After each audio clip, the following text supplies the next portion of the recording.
બનાસકાંઠા જિલ્લાના દાંતા તાલુકામાં વરસાદી ઝાપટું પડ્યું। હવામાન વિભાગની આગાહીને લઈને અંબાજી અને આજુબાજુના વિસ્તારોમાં વાતાવરણમાં પલટો જોવા મળ્યો છે। વરસાદી છાંટા સાથે માર્ગો ભીંજાયા છે। હવામાન વિભાગની આગાહીને લઈને રાજ્યના અનેક જિલ્લાઓમાં વાતાવરણમાં પલટો જોવા મળ્યો છે। સાથે સાથે કમોસમી વરસાદની અમુક જગ્યાએ શરૂઆત થઈ છે, તો ભર ઉનાળે હવામાન વિભાગની આગાહીને લઈને વહેલી સવારથી જ વાતાવરણમાં પલટો જોવા મળ્યો હતો।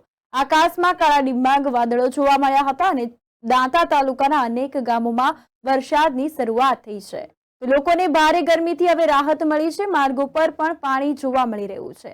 આજે દાંતા તાલુકામાં કમોસમી વરસાદની શરૂઆત થઈ હતી। હવામાન ખાતાની આગાહીના પગલે આજે વહેલી સવારથી જ દાંતા તાલુકામાં વાતાવરણમાં પલટો આવ્યો છે।